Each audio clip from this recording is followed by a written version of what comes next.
On August 9, 2013, Brandon Lawson made a frantic 911 call from a highway in Texas. He sounded terrified, breathless. His words were scattered, but one thing was clear: he was in danger. Then, he vanished. No one knows exactly what happened that night. His truck was found. His phone was found. But Brandon? Gone, without a trace. His last recorded words? Please hurry. Who or what was he running from? Tonight, we break down the chilling case of Brandon Lawson and his final, desperate call for help.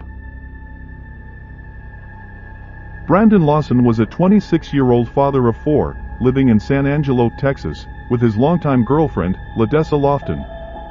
He worked in the oil fields, often putting in long hours to support his family. Life wasn't perfect. Brandon had a past, and at times, tension built up between him and Ladessa.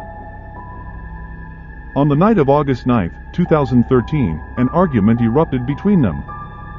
Frustrated, Brandon grabbed his keys and walked out. He told Ladessa he needed some air, maybe to take a drive and clear his mind. At 11:54 p.m., he called his father, saying he was on his way to Crowley, Texas, a 3-hour drive from San Angelo. His father later said that Brandon didn't sound too upset, just frustrated. But Brandon never made it to Crowley. Somewhere along Highway 277, near Frantic, Texas, his truck ran out of gas. It was the middle of the night. The stretch of road was quiet, empty. Nothing but fields, brush, and the occasional passing car. At 12:50 a.m., Brandon called his brother, Kyle. He told him where he was and asked for gas. Kyle, along with his girlfriend and their young son, got in their truck and headed out to bring him fuel. By the time Kyle arrived, something was wrong. Brandon wasn't there.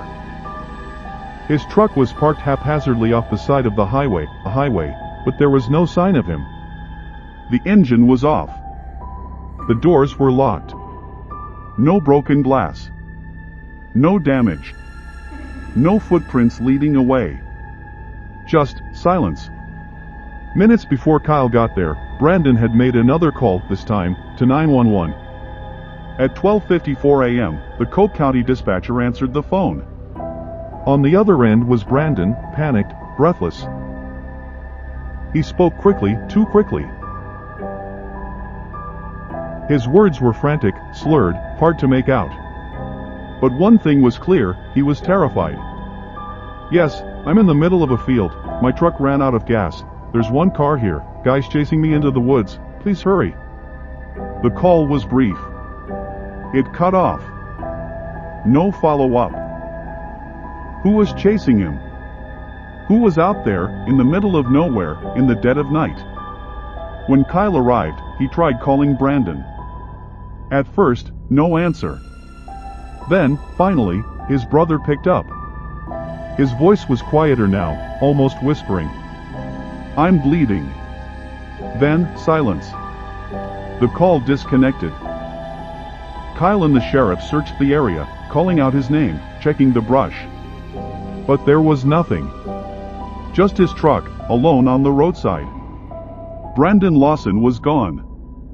And he was never seen again. Hours passed, and the Texas sun began to rise over the empty highway. There was still no sign of Brandon.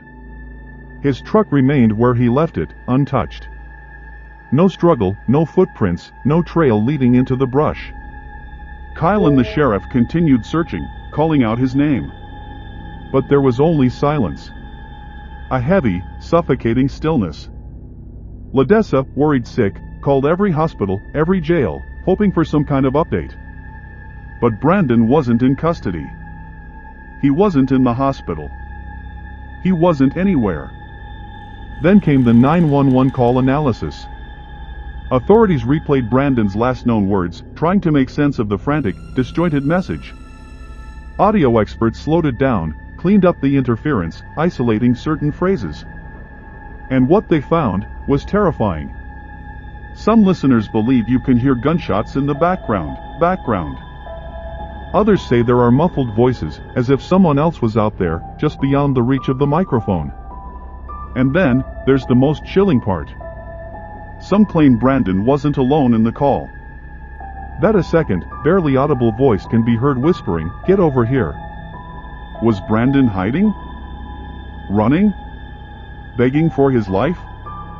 Or was something or someone already with him when he made that final, desperate plea for help? Days passed. Searches were conducted. Helicopters scanned the fields. Dogs combed through the dense Texas brush. Volunteers walked miles along the highway, calling his name. But nothing. Not a piece of clothing. Not a shoe. Not a drop of blood. Brandon Lawson had vanished. Brandon Lawson never came home. Days turned into weeks. Weeks turned into months. Authorities searched the area multiple times, but they found nothing. No body. No personal belongings.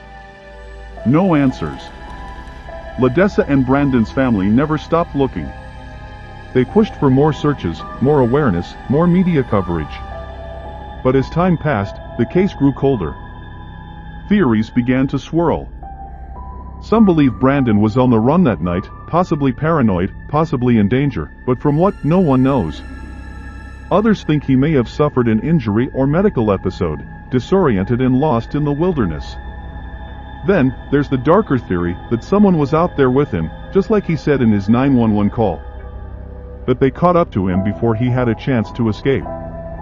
For nearly a decade, his case remained unsolved. No new leads, no developments. Just a mystery, frozen in time. Then, in 2022, a discovery was made. In a remote area near where Brandon disappeared, human remains were found. After DNA testing, it was confirmed the remains belonged to Brandon Lawson. But even with this confirmation, the biggest question still lingers. What happened to him that night? Was he lost and disoriented, succumbing to the elements? Or did someone or something cause his death? We may never know. What do you think happened to Brandon Lawson? Was it an accident, or something far more sinister? Let me know your thoughts in the comments. And if you found this case chilling, you won't believe what happened in this next story.